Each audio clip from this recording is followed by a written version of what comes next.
Welcome back, everyone, to game number 2 between Mineski and Underminer. Game number 1 didn't really go Underminer's way. Mineski, even with a couple of stand-ins, 3 stand-ins in fact, on their core roles, were just too much for them. Mineski do need these wins though, and they're battling through a relegation to try and keep their spot up in the MLG Pro League. But let's head into game number 2 and see what we're dealing with here. And also welcome in Scat once again. How are you doing? I'm okay. I'm a little bit shocked at how quick that previous game was. I wonder if we'll have such a fast-paced action, chaotic clashes, then suddenly a team wins in this game like we had last game. Yeah, it was pretty nuts because it seemed okay for Underminer for the first 10-15 minutes. You know, sure enough, Shadowfiend gets a Shadowblade BKB by 13 or 14 minutes, whatever it was. He had a whole bunch of gold and a lot of kills. But you always had time on your side as Underminer. You had Tiny Wisp, you had Troll, you've got the capability to take Roche, objectives. You just needed the initial items. And Mineski knew this. They knew how item-reliant Underminer was and how important that Aghanims was. You even saw the Viper heading into the enemy jungle to take stacks. Heroes just running in there, really taking control of the Radiant side of the map, and Mineski didn't give them an inch. But last game, Mineski banning Razor in the first phase, leaving it this time but banning the Viper. So I wonder if these teams scrim against each other and there's some kind of sort of death ball-y metagame evolving from their scrims, because it feels like there's a sense in which that's what happened last game, and there's a sense in which first phase banning Razor or Viper has got to be targeted, that kind of thing, not allowing them to just death ball you. yeah, it's quite interesting because Mineski picked the Viper last game, went for Midas, Mech, and then I didn't even see what his last items were. I know he was going for Yasha, so I'm assuming he finished off Manta Style or something like that. He got a Desolator and the S&Y. Yeah, Desolator. The good old school Desolator Viper. I mean, why not? So Underminer now, they've got to pick up some fancy heroes to try and beat Mineski in the early game. There's that line that a lot of the Filipinos use for Mineski. They call them intro boys, and I've really started using this, not out loud, but in my head when I'm watching a game, and it kind of comes back to what you talk about quite a lot. You know, the fact that the initial 10 minutes, the kills don't really matter that much unless you make something happen out of them. You know, you get some objectives, you get map control. Mineski are very good at getting those initial kills, but quite often they're not very good at following through and making them, matter a great deal. So they call them the intro boys because the introduction of the game, the first 10 minutes, they dominate lanes, they get kills, and they really stick it to their opponents. But after that, they quite often fall short. Yeah, I like the name as well because I think this is a team that historically, and the current version, they're quite good at innovating, at introducing new ideas, just not so good at perfecting them or perfecting the execution of them. Although in the first game, I feel like they just played a lot better. And there's the Razor pick, so there's something going on here. There's something going on here that we don't know about, which Southeast Asian teams have been scrimming in the last few days, and people are like, "Yep, it's time to go back to the death ball." I don't know. But even last week, when we were casting a ton of Southeast Asian games, we must have seen Mineski, and we definitely saw Underminer, and they were picking up things like Undying, and they were going for some early game strats, but against Rave and MVP, it wasn't really working out, just because of that experience that those two teams have over them. But maybe because Underminer and Mineski, they're kind of on level footing somewhat, especially in the MLG Pro League, that maybe they feel that they can play like this up against each other. Yeah, I think you're right. But Underminer banning out Bristleback and one more, while Skyrath and Troll taken out by Mineski. There's no time rating or something in this league, is there, for tiebreakers? No, it goes to tiebreakers, actual game tiebreakers if there's a tie. Thinking maybe that would be a reason to try and play so aggressively. But as you said, yeah, last week we also saw strategies like that. So I don't know, maybe there's some theory crafting brewing in the scene, and we haven't seen the final product yet. But who knows? Maybe the meta will be solved first in Southeast Asia. Who knows? Who knows?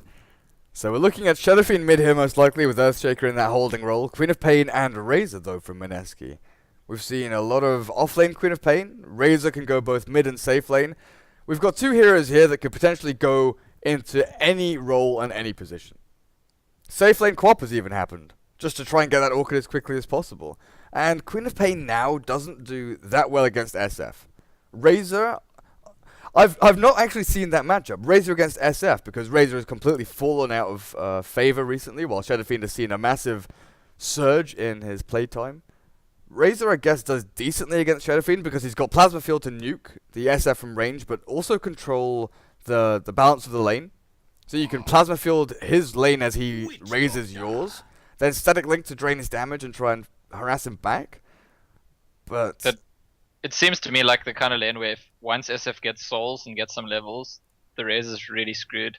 And these days SF seem to get their early value. I feel like, in SF once he has level 5 with level 3 Raze, unless he's like already been destroyed and Razor's totally outfarmed him, he surely just has the upper hand there. Razor can't run in it and link him because he's going to get hit by 2 Razors every time he does that. Yeah.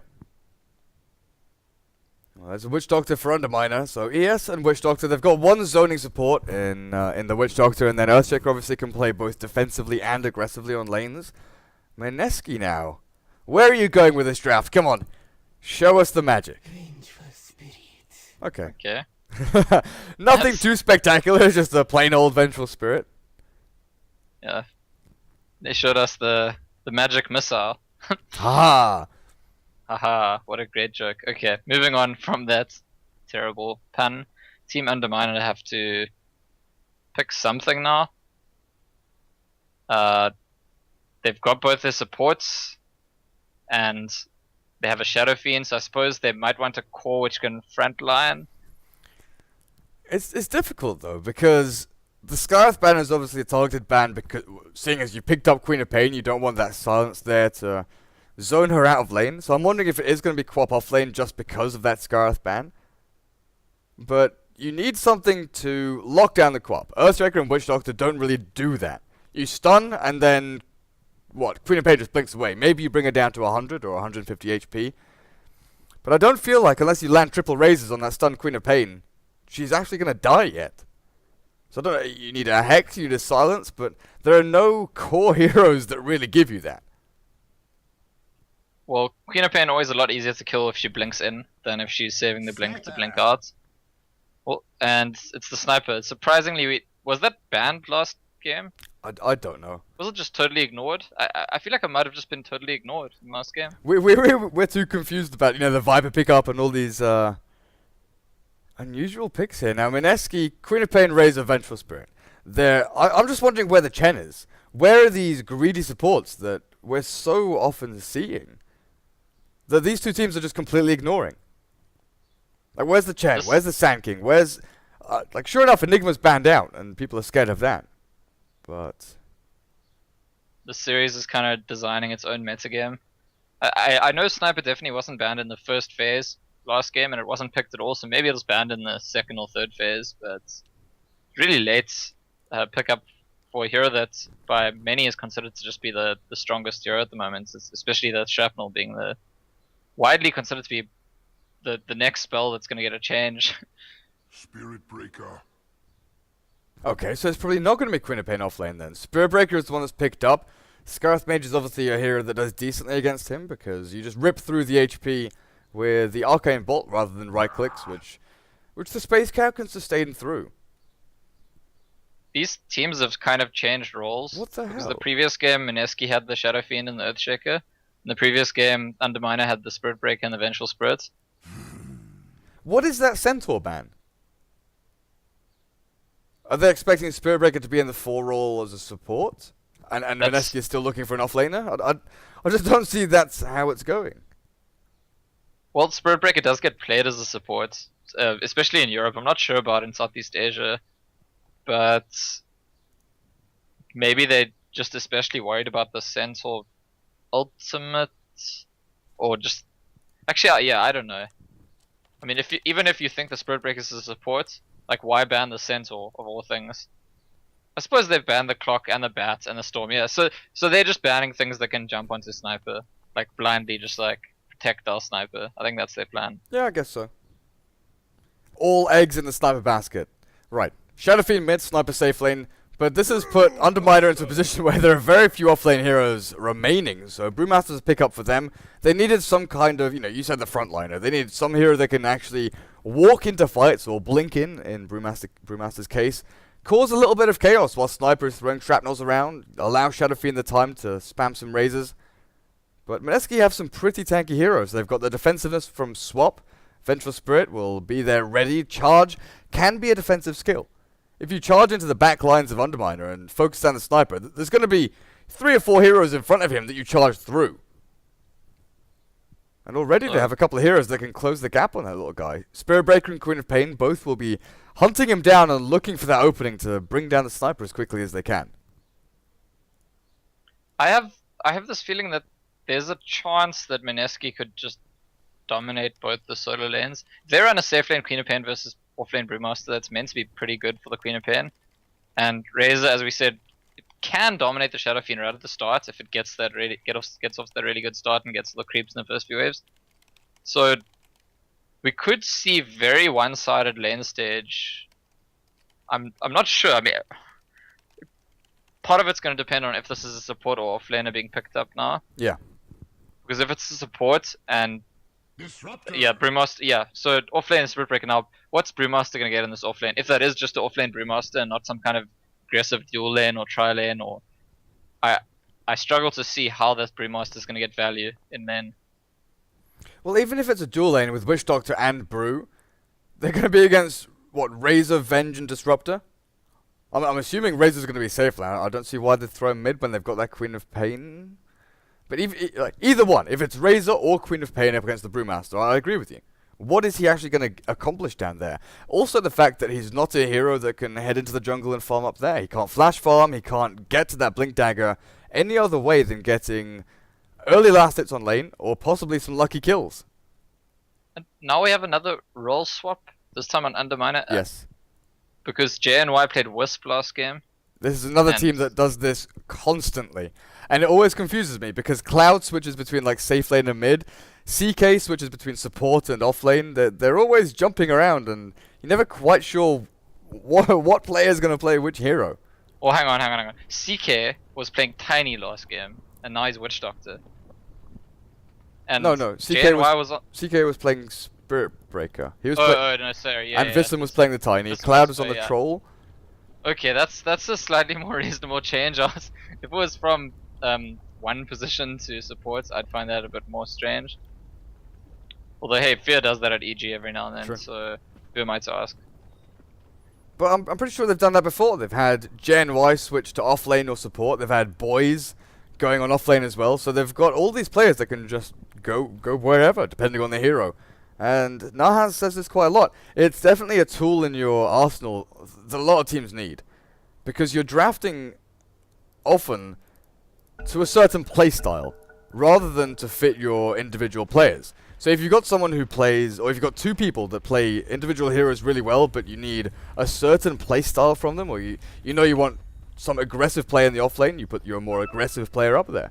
Whereas if you want the mid lane to be more farming, you put your more farm oriented player there. So it's nice to be able to switch it up. I agree that it's nice to be able to switch it up. I agree that people should play the hero that they're more suited to in given the draft. But I think some teams do this and they're not really equipped to do it. And while Jesse Vash running, what? Is he not going to get fished off? Well, he is now.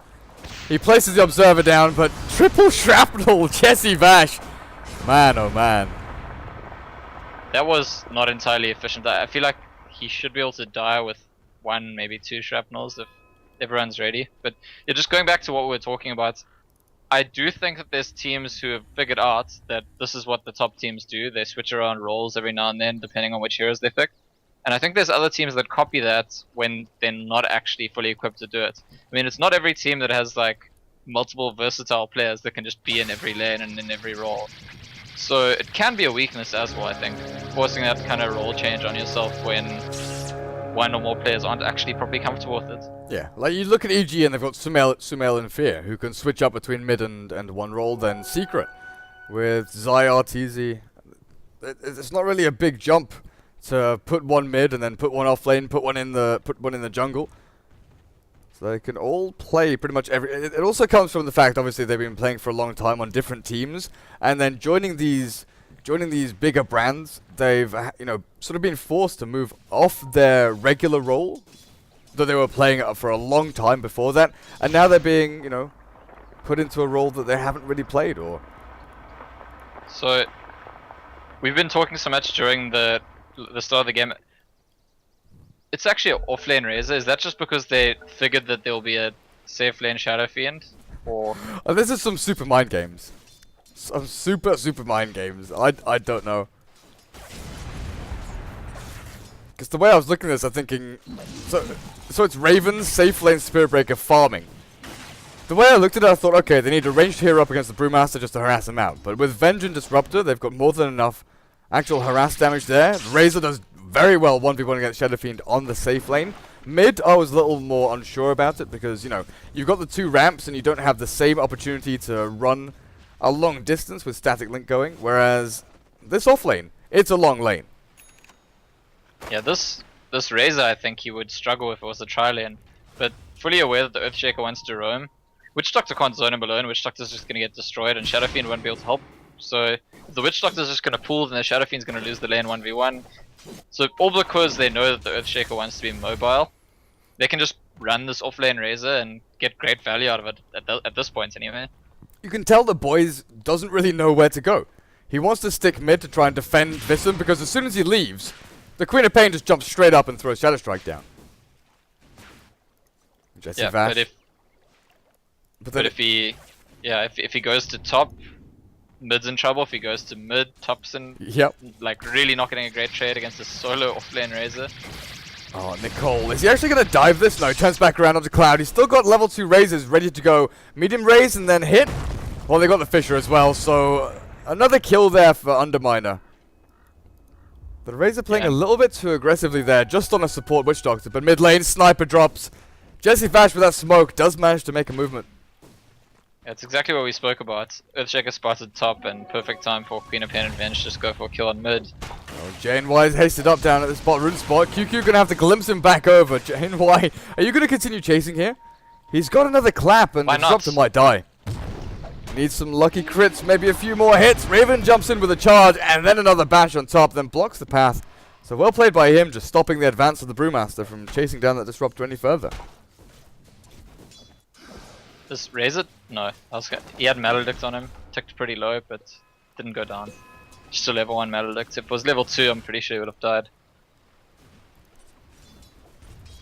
But he's forcing so much regen. Shadow Fiend now has no more tangos. Witch Doctor has used all of his clarities, has 1 tango left. Disruptor killed by a neutral creep? I don't think that was not intentional. He was trying to stack up the large cap. I saw it returning back in. So I'm guessing that he was on super low HP, tried to stack, but he's a ranged hero. How does that happen? Nicole! Long range raise from Cloud takes him pretty low with an extra right click as well, so Razor has to watch where he's standing. Yeah, this Queen of Pain vs Sniper lane, it's a lot like the Storm Spirit vs Sniper lane in the sense that when Queen of Pain hits level 6, Sniper is just going to die unless Earthshaker's standing there, like, at that instant.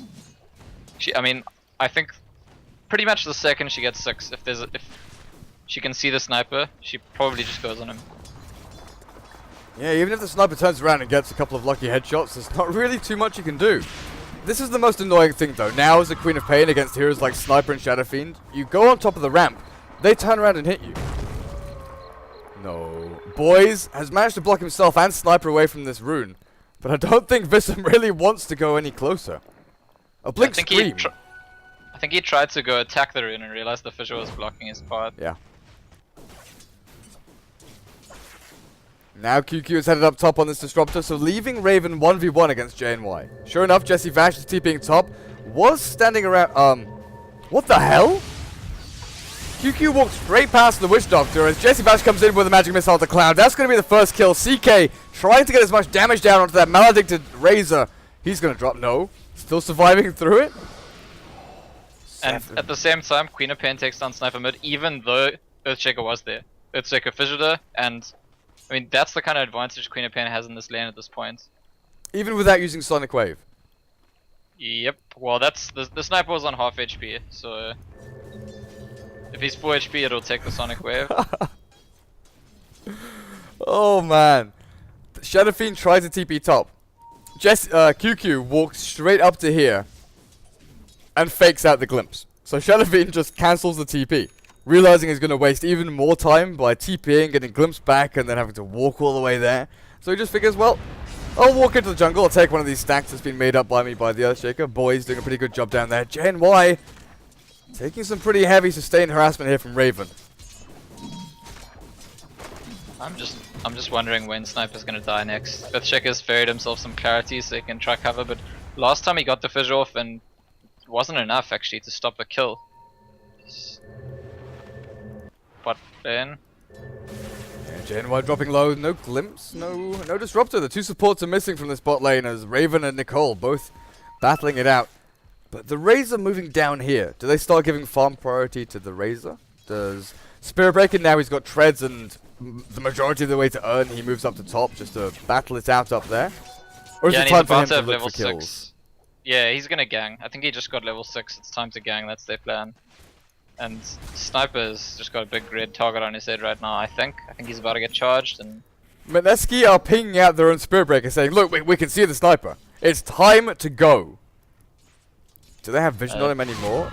They do now. Yep, there goes the charge. Switch the vision. Nicole's already here. Glimpse back's going to cancel the static link though. Doesn't really matter too much. 5 heroes go towards mid lane to kill the Sniper. Holy crap. I just wonder if the Spirit Breaker was saying, you guys can actually kill without me. Why are you asking me to charge this guy? Why do you need me? Shadow Fiend is leading in terms of last hits, but item progression he has close to nil. Treads and bottle on the safe lane isn't the best. Another charge up on top lane, okay. Raven finds CK, another couple of hits here, doesn't really need a bash even. Does get stunned up and maledicted, has to be careful how much damage he takes. He's dead. Must be... Oh, Nope. TP like just in time. As he landed with that TP, he takes the maledict hit. Well, Queen of Pain's still not using the Sonic Wave. She could have actually used it there to make the Spirit Breaker's life a lot easier, but I suppose since he made it out okay, no one's gonna be holding it against her. Guess what? Sniper's being charged again. Jesse Vash is here, but the follow-up isn't ready. There is an Earthshaker covering. 720 HP. It's not going to be enough. Yeah, they have to cancel the charge there. Boys, cancelling animation of the Fissure saying, you know what? Go on the Sniper, I dare you. And now 4 people react from Underminer just to help out Visum at mid. Yeah, that's the problem really. You were saying it before, Spirit Breaker is a hero that's really good at this. Just kind of getting them to react and then pulling out and not actually doing anything. It's a pretty clowny way of creating space, but it actually works really well. And they know how easily the Sniper can die to various different combinations of heroes, so... Whoop, here's another charge. Are they going again? Tucci has Blink, but this is pretty deep. The Fissure is not going to cancel the charge. Raven still going in with another strike. Gets stunned up and locked down by Enchant Totem. Glimpse sends JNY back. Tucci is stuck in the trees. Raven is falling. Does Queen of Pain go further here? She's got Blink Scream. She's got Sonic Wave ready now. Yep, goes in. Scream onto 2. Sonic Wave only catching the Earthshaker. Not actually getting the Sniper there. And Queen of Pain's going to fall. Or not. Stick charges allows her to turn things around and get the kill back onto Sniper. That was odd. Yeah, blinking into the trees kind of ruined that whole dive. It's really an awkward thing to do while you're diving a tower. But yeah, they still got 2 kills out of it. 2 for 2 in the end, I think. Another charge on mid. QQ looking for the glimpse back. Yeah, he's going to get it just a little bit closer. So Raven gets in there onto Cloud, forcing TPs again. The raise back onto Disruptor though. Now another raise. Jesse Vash dead. 2 supports for nothing.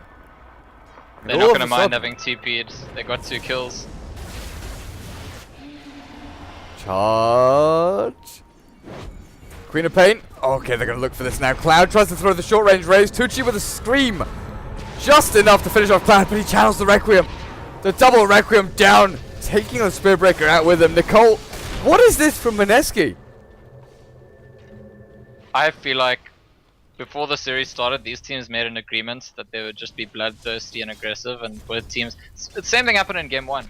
for about 15 minutes we had just back and forth, people constantly dying, fighting, dying. Then all of a sudden, between like 15 and 20 minutes, Mineski just like, we're like, hey, we're much richer than you. We have all these important items. We're just gonna win the game. Queen of Pain is still sitting on 5.3k. Has she bought anything? Okay. She's heading into Orchid now. The first Oblivion staff is ready, 10 minutes in. But the last couple of fights, you've given Shadow Fiend and Sniper quite a lot of gold. These are heroes that had nothing whatsoever. SF might actually die up here. The Death Ward's popped and thrown down onto the... Oh, Razor. Draining a lot of damage, but is also sustaining a lot. Cloud gonna get bashed up here. Raven with another bash before the Nether Strike and then chases down CK. Can you close the gap on him? Okay, you can't. Boys is ready with a Fissure. Are they really fighting this? Spirit Breaker just charges straight back into you. CK has no mana left. Raven, a couple of lucky bashes with the Urn Charge. Secures that kill. I don't know.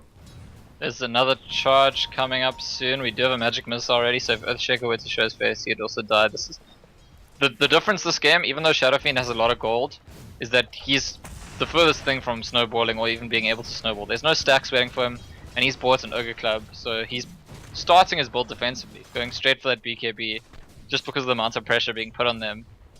And I think that's going to change things around quite a lot, because it just doesn't seem like anybody on... Oh, yep, dead Brewmaster. I was actually going to say Brewmaster's the tankiest of all of them, but because it doesn't seem like anyone on their team can not get burst down by Mineski. Well, Brew was running around with about a half HP. Tucci saw this and thought, okay, it's time for a kill. There was no chance Brew could pop Primal Split or any way he could retreat from that.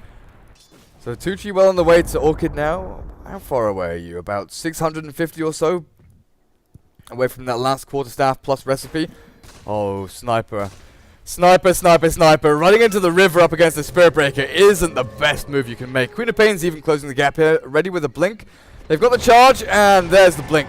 Shadow Strike and Scream. Okay. Scream was held to try and steal the kill, it looks like. Tucci stunned up with a Death Ward and Maledict. This could be enough to kill. In fact, it looks like it will be, as Raven is brought down as well. So they kill the Sniper, but they're losing a couple of heroes in return. Okay, Tucci, Magic Stick, and Bottle charges with the TP back to Fountain.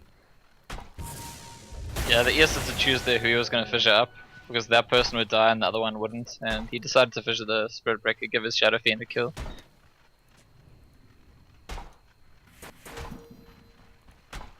Doesn't seem like the aggression's going to stop, and to be honest, why would it? I feel like Mineski, even when heroes are dying, are getting pretty decent trades here. They're pretty much always killing a core when they do dive, and they're getting at least as many kills as they give up. I think one of the biggest things, you know, you noted that Shadow Fiend's item progression was defensive to start off with. He's also still 1,000 gold away from that BKB. But I'm looking at Brewmaster and realizing he's 500 away from Blink. That's going to be a key item from him. If they keep on this pressure, sure, they're losing heroes, Mineski are, but they're doing this. They're stopping JNY from getting the Blink, so that initial burst in aggression from Underminer is never going to actually come to fruition. Visum TP's in, is going to get crushed here by the Razor. Double raise from Cloud. Going to try and do as much damage as he can to Disruptor and brings him down before he himself will bite the dust. CK has Death Ward. Oh man, if he can get a couple of kills here, the Requiem and Death Ward bash from Raven. Stop CK, but 4 for 3 trade. Queen of Pain still alive down on the spot lane. You know, yeah. The psychology involved, I just love it. The way Mineski are playing, and Underminer just kind of feel like they have to respond in kind. Whenever they dive us, we need to all TP there. But Sniper just TP'd into the mid tier 1 and died. Did nothing at all. I mean, that's a position a Sniper just can't TP into. But I think it has a lot to do with the psychology, the dynamic involved in this game. Of like, they're going to keep diving, and if we don't constantly reinforce with numbers when they do dive, they're going to get those kills for free. So everyone just goes. But if you're the Sniper and you have phase boots, like Wraith Band, Ring of Aquila, you know, Yeah. you have no business TPing into the middle of a dive, because you're gonna just become the target straight away. Also, one of the biggest issues is that the Brewmaster hasn't made his presence felt. In the first 10 minutes, you know, fair enough. He was bot lane trying to battle it out, get his Blink Dagger as quickly as possible. How do they see... There's a sentry ward. Okay. Was looking for Ob's ward, just happened to find an invisible witch doctor. That's really unfortunate. But yeah, the Brewmaster trying to get Blink on bot lane. He goes mid to try and, you know, get into his first fight. He's got Primal Split, why not? Disruptor was level 6 already. That's the most, like, pathetic death ever. Raven charging into the Witch Doctor and finishing him off with a bump. Cloud gets a kill onto Queen of Pain with his dying breath. Quap with the last hit triggers that Requiem. It's a 1-for-1 trade there. Yeah, and the SF will have BKB for the next fight, and the Brewmaster is going to have Blink. And that's going to be their chance, really, to come back into the game if they win that fight with those big 2 pickups. How many heroes did they lose before that, though? Because Sniper's charge is found in the trees. Yep.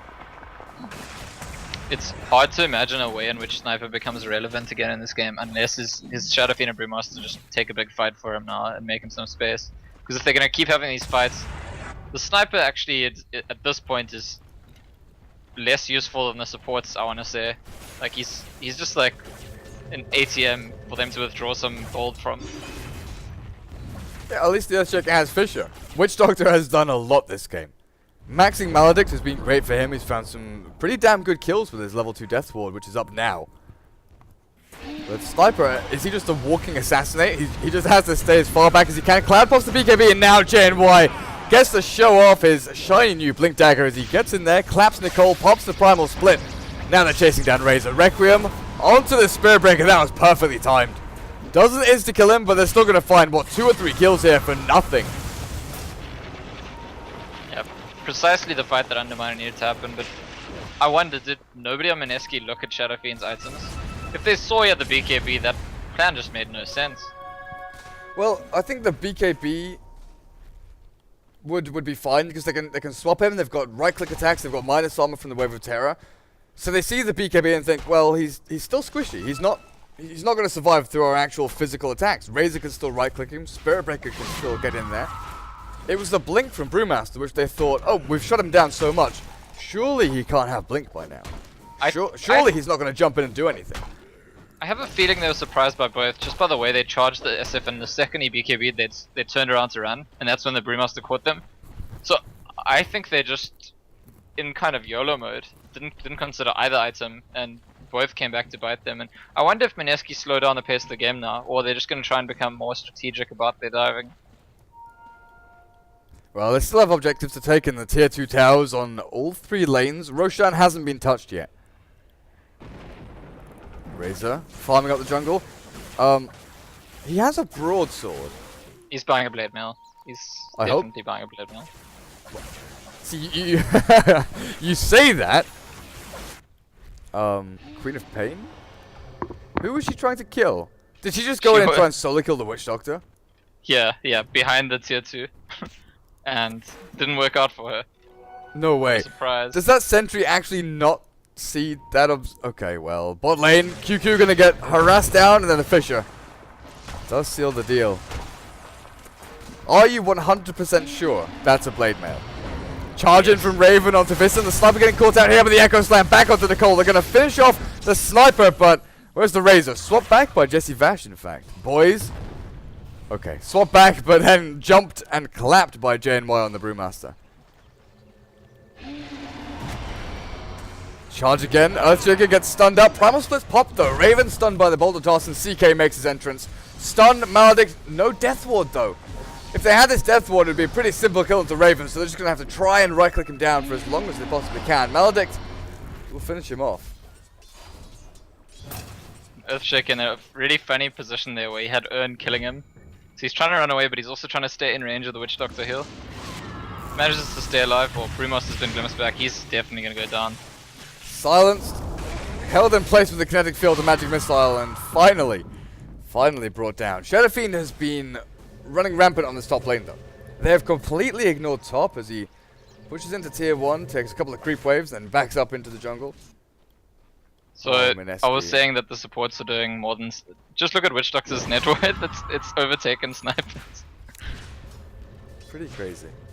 Even the Brewmaster, who was off lane and had an absolutely awful time. Do you just go... What do you build on this sniper? Do you still go in for Mask of Madness? Because you're going to die anyway. So I see it, if you can pump out more damage, then that's a good thing. BKB isn't going to be that great. How did they suddenly see that Observer Ward? Do they have a gem or something? Yeah, Wishlock has a gem. Yeah, that's what he's just bored with his action net with, and Razor does buy the blade mail. Because I just feel like that's the style that Mineski's going for. They seem quite committed to it, they don't want to compromise even though the big items have come out, and I feel like that's very possibly a mistake. Because if they're gonna keep hitting their head against the door, they lose 1 or 2 more fights, they go behind. I mean, sure, Sniper's underfarmed, but at this point, Underminer could probably win the game with an underfarmed Sniper if they take 1 or 2 more big fights. Gen Y, they've got the Orchid down on him, so he can't split. Even if he wanted to, in fact, it's still on cooldown. But nevertheless, good move there.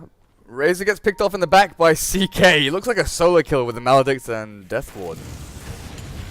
I guess help of the Fisher is pretty damn good as well. Charge down to Visum, glimpse back away from Raven, actually. And now with no Nether Strike, nothing to follow up. Shadow Fiend comes in, double raise down on the Queen of Pain, drops her low so she has to escape. Sonic Wave completely whiffing. She thought the SF would be following and chasing her down. I don't know. This game.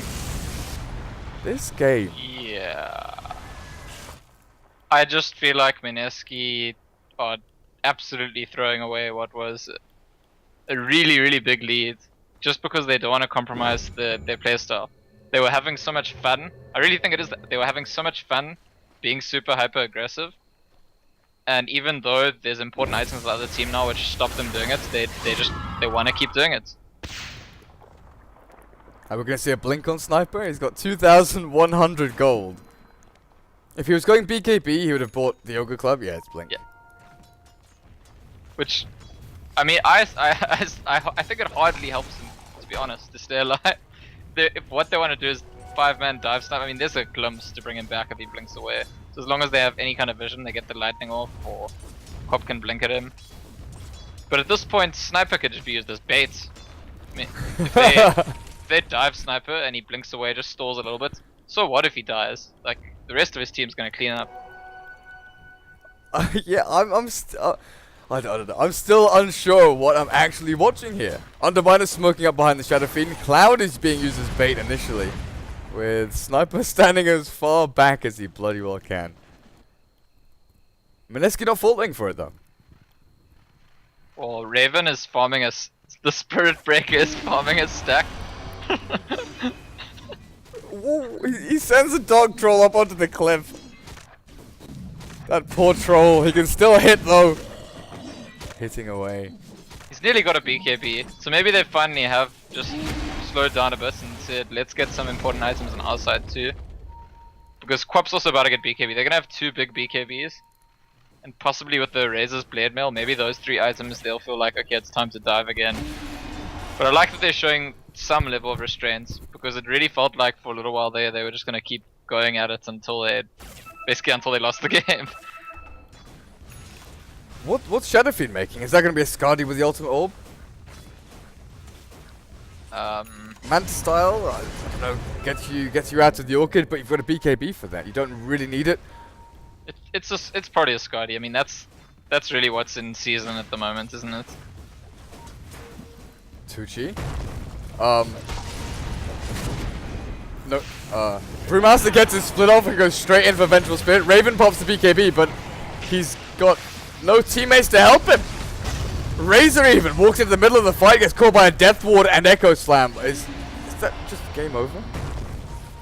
Spirit Breaker. Oh man, he's fished and stuck. Does manage to TP himself away. The reason the Queen of Pain runs in there is to try and bluff the Shadow Fiend into wasting his BKB. And ironically, she died so fast that she couldn't even use hers. Yeah. I think she just wanted to run in, kill BKB, and then she'll blink out. I think that was her plan. Because there's nothing else she could have been planning to actually get done there. Well, Underminer in a pretty good spot to take game number 2. This game lasted as long as game number 1. 25 minutes in. I guess it was a little bit sooner than Mineski were taking racks in game number 1. But 5-man TP out. No, the glimpse. Cloud still caught here. There's a Fisher from Earthshaker ready to go though, just to try and save the Shadow Fiend. He has to launch it in a perfect position though, so SF still has a route out, but he's not fast enough. Yeah, well played by QQ, I think. That's glimpse. Really important, actually. I mean, we were saying a moment ago that Underminer could actually be going for the Raxes. Instead, they decided to go back, showing a little restraint themselves. But the way in which they retreated, getting the SF picked off, is this just a free rush? I mean, can rush be contested without SF? They've got no primal split. The sniper doesn't offer anything in the way of damage. He's got 900 HP, so I'm gonna say no. Roshan can't be contested, but I don't know. I actually don't know. Mineski with 3 stand-ins may now have the lead again. They find CK and the charge is still going forward. CK gets a nice cask and Maledict on 2. Jesse Vash and Tucci both dropping pretty low, and the charge is cancelled, so they don't follow through on it. Glimpse? Is Jesse Vash gonna die? Yep. Did they not want to earn him with Spirit Breaker? I don't know. Is this, by the way, out of interest, is that like a counter to Venge? I mean, it's just funny. Vengeful Spirit is this thing that when she dies, you get this Vengeance aura, less damage, but I don't know if maybe it's because Witch Doctor was dead. The aura just went nowhere.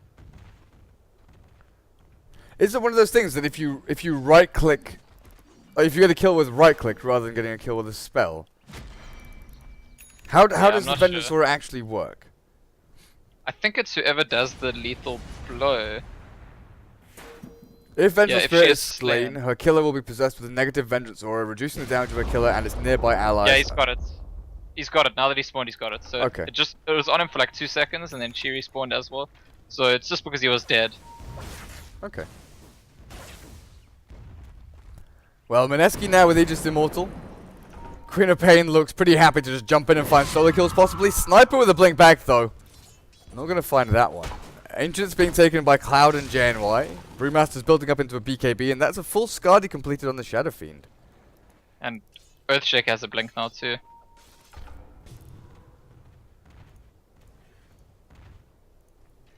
That's... I don't know. I want to say that Underminer are stronger, but there is that Aegis up on Mineski. It depends about positioning of the team fight. And who gets the initiation. Because if Brewmaster can blink, clap, and split into, you know, 2 or 3 heroes from Mineski, then Underminer have a massive advantage. Then Witch Doctor, Sniper, and Shadow Fiend can all follow through, and you know, people will be running around trying to get away from the Brewmaster split. That Earthshake can find a decent Fissure, a good Echo Slam. Well, hang on.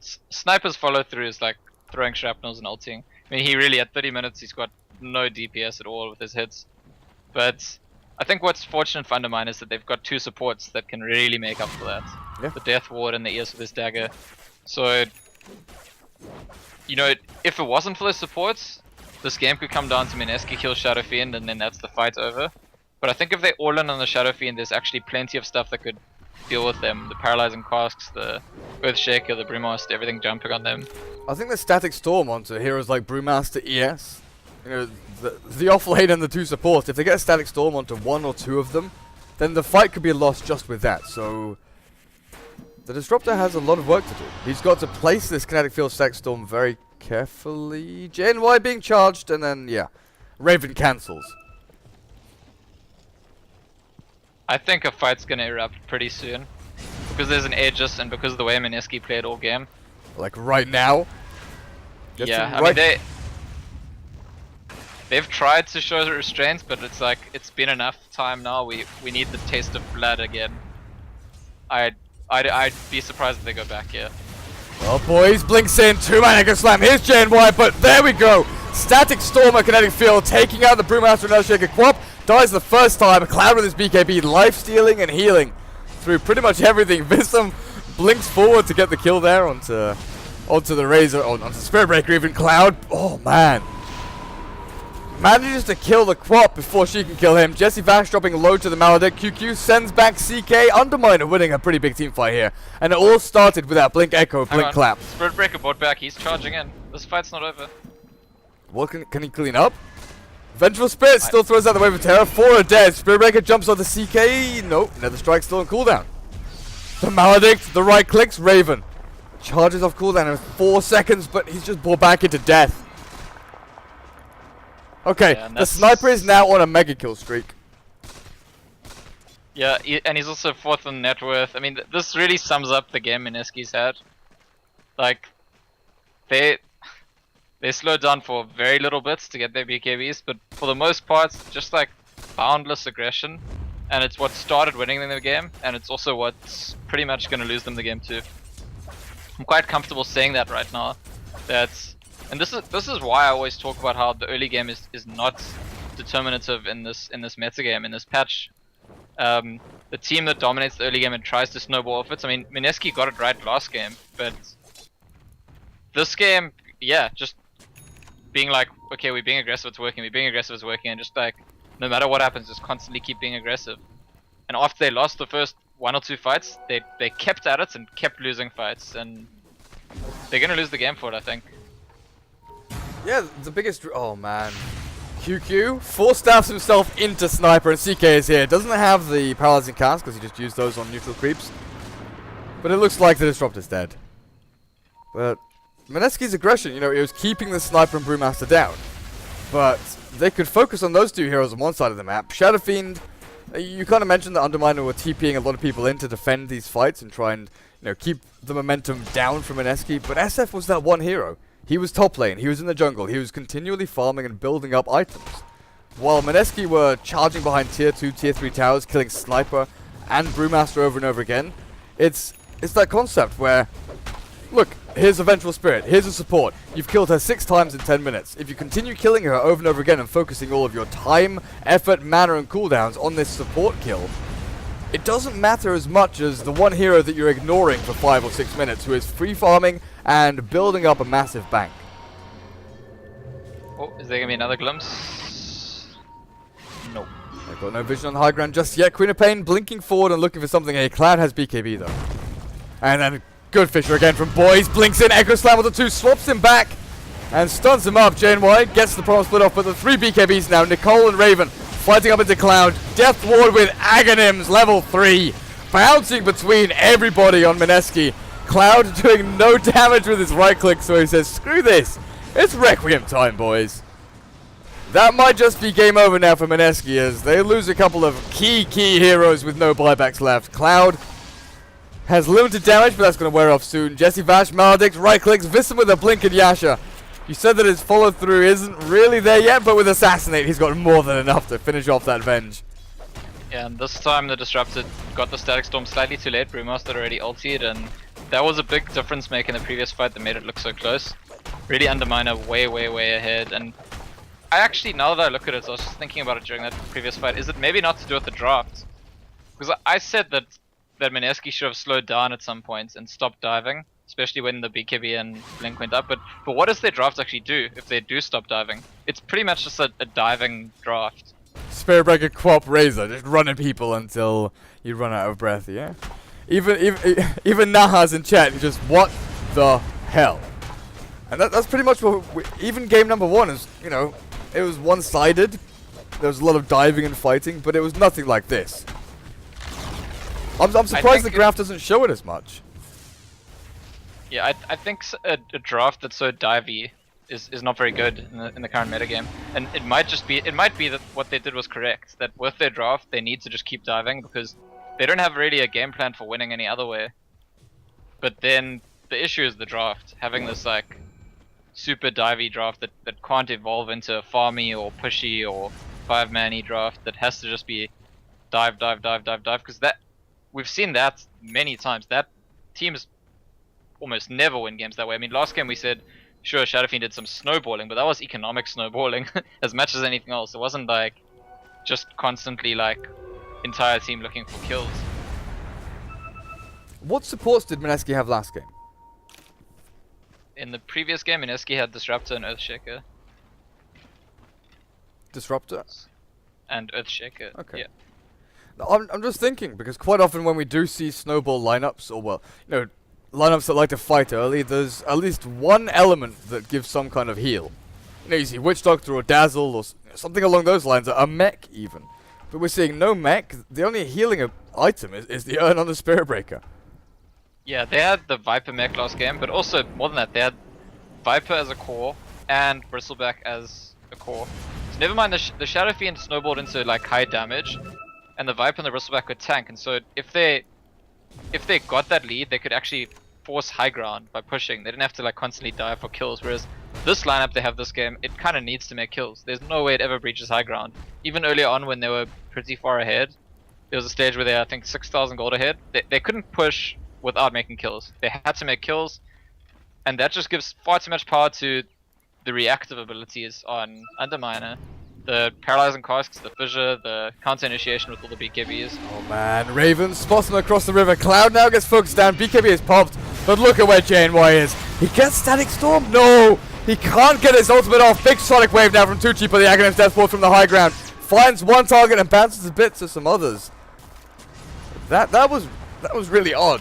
Underminer completely splits up. Cloud with no damage left, but Vissam does manage to find a kill there. Onto QQ as joinDOTA goes down in the back end of things. Cloud walking up the high ground with his Skadi. Takes down the Vengeful Spirit as Tucci is on the retreat. Needs to blink across and find a TP scroll. Nope. Thanks for standing still, wanker. Sniper's a thing now. I mean, this sniper was a joke for, I don't know, 25, 30 minutes nearly. I like saying, non-factor, but I don't think non-factor cuts it. He was worse than a non-factor. He was dying over and over again. He was, what, like 3 and 8 or something? 4 and 8? Now all of a sudden he's got his kill streak. He's bringing things back and building some items. So this was a 3-for-4 trade, but this is a fight where Brewmaster didn't even get ulti off. And that's the closer looking fights have been the ones where Mineski stopped the Brew from getting ulti off. But that's not going to happen all the time. And they're losing these fights anyway. Even though they look a bit closer, they're still losing them.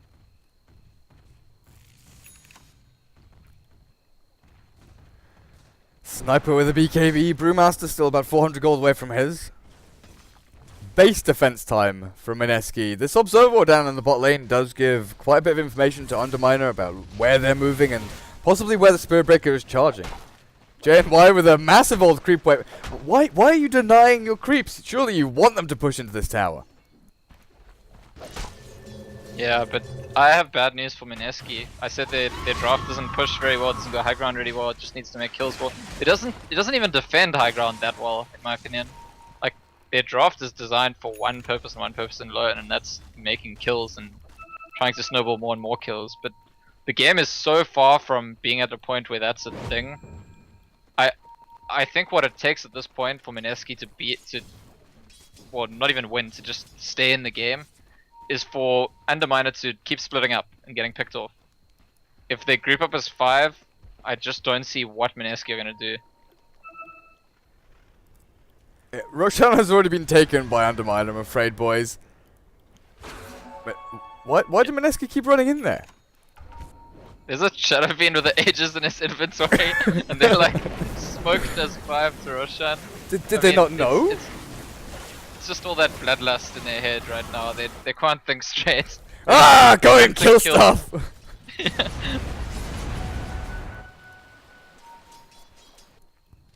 I'm still in shock. Still in shock. Tucci, Aghanim's BKB, and okay, 2,000 gold up on him. At this point, you just save for buybacks. And back to your point about defending high ground, they don't have, a big AoE ability.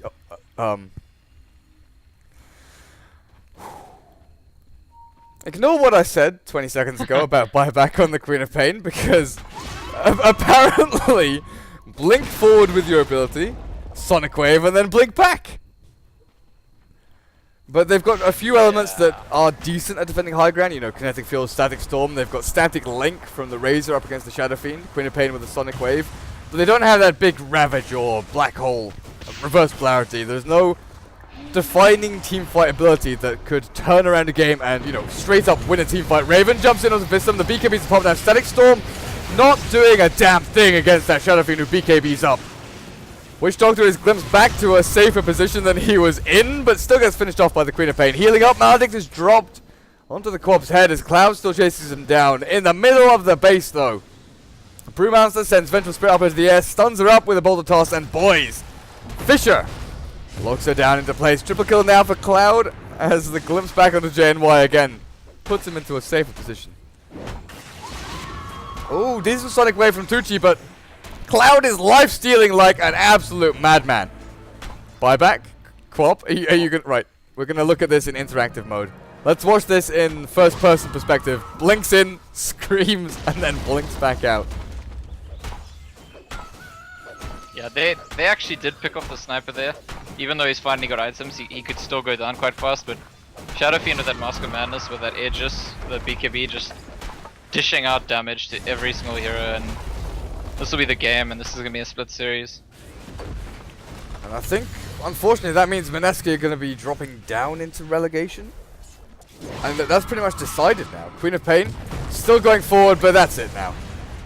110 seconds without the Queen of Pain, Spirit Breaker. Have fun. I guess Razor's joining as well, and Cloud now no longer has teammates to battle up with him.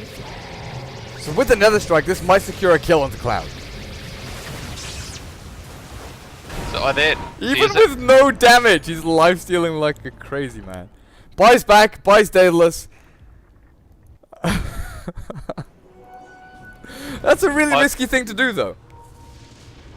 Buying back in a position like this.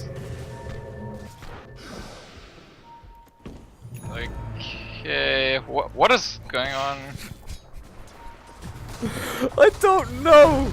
Sniper flicking away at Razor, Nicole losing some serious HP as Jesse Vash swaps him back into safety. Wish Soldier with a blink goes forward, Cask bouncing once, twice, returns into Razor's face as Assassinate finishes off Venge, and QQ is chased down by CK. Just keep on running. Static Storm his final action on this Earth. Underminer gonna take the last set of racks here. Tier 3 at mid lane, and the ranged and melee ranks gonna fall. They're even warding up high ground. I don't know if it's needed, but they're gonna do it anyway. Why the hell not? Shadow Fiend still doesn't have full souls. Now he does. A Shadow Blade. And they're like, cool, we have a gem on our Earthshaker that doesn't actually work. This has to be one of the series. more unusual series that I have ever cast. Yeah.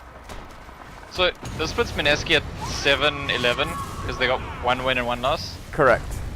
So I think if 5 ever lose all of their remaining games, that's still a tie for relegation, isn't it? I Because don't know. 5 ever is 7-7 right now. And Mineski will be 7-11. Yeah. 5 ever's got 4 more games. So if somehow 5 ever lose 2-0 series, the Mineski might not get relegated. But they have no control over that. Yeah, I true. mean, they're not one of the teams playing. So Mineski still have a chance, I guess. But that depends on, like you said, 5 ever. This has been one of the stranger series that I've ever seen, but that's it. 1-1, a win apiece, and Underminer looking to keep their place, or at least get into the playoffs for the Pro League. But I've been Durka. You can follow me on Twitter at joinDOTA. Scant, thanks again for joining me. His Twitter at Scanzor. Any final words? I'm glad it's weekend because that was a weird and clowny series, and I think it's time to relax now. Yep, time to relax indeed. Tomorrow, later on today, Cap is going to be casting the Americas division with Pain against E-Hug in about 7 hours' time. Wheel against Rift, and I think that's it. Then tomorrow we have the game that was meant to be earlier today, Trust up against Underminer. So Underminer will want to be getting some more wins to, get a better chance to stay in the Pro League. But Trust, they're looking for that top spot. They can still obtain it with how many wins did it? If they go 2-0 tomorrow against Underminer, they can tie up with MVP Phoenix, and that puts them on 11-5. And then if they win their series after that, which I believe is against Rave, they can go 13-5 and be secured in that top spot. But thanks for joining us, guys. Tune in later for the Americas and tomorrow for more Southeast Asian action. This weekend is probably going to be closing out SEA and America to see who gets those land final spots. See you tomorrow.